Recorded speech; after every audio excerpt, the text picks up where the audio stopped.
If you want to make your own jewelry, like a chain or some rings, these are the tools that you need to start. First things first, you're going to need some material.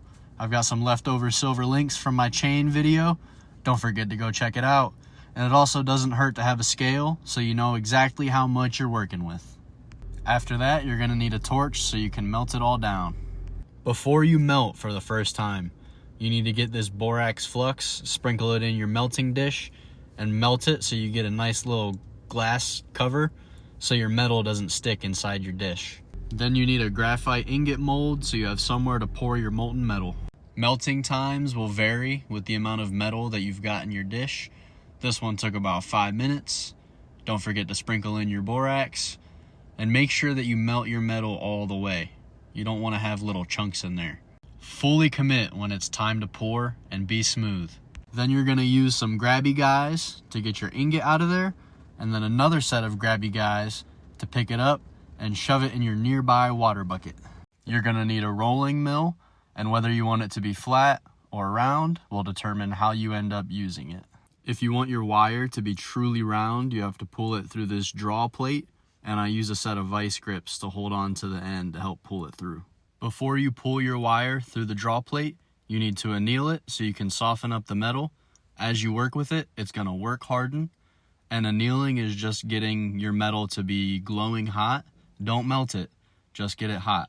Hold your plate in a vise so it stays stable while you're pulling it through. If you want to cut anything, you're going to need a handsaw and some saw blades and work on top of a jeweler's bench pin. Most jewelers have a desk. I have a stool. Balling on a budget here, so bear with me. I have a smaller torch for my soldering so I don't melt my metal while I'm trying to stick it together. You'll need some flux. You put it on the area that you're trying to solder together. It helps join the metal. And then there's hard, soft, and medium solder for different applications.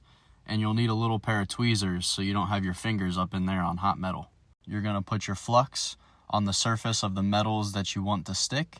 You're going to drop your solder chips in there, or if you have a solder wire, you're going to use that. And then you're going to move your torch around evenly so the heat disperses evenly.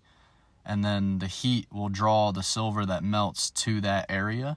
And then you just go until your solder pops and flows, and then it's stuck together. You're going to need a set of files to file down your sharp edges and to file away your excess solder. There's a bunch of different styles of pliers, but you're going to need them because bending metal with your fingers is not easy.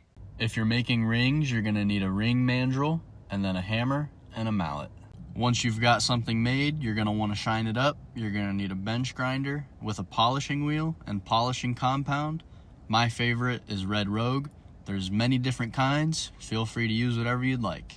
The one that I have has a flexible shaft on it, which is great for polishing the inside of rings and for using Dremel tools for engraving and stone setting.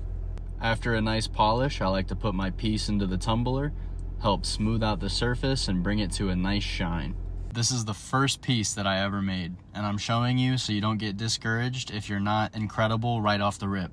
It takes practice. I hope this video was helpful. If you have any more questions, drop it in the comments and I'll get back to you. Thanks for watching.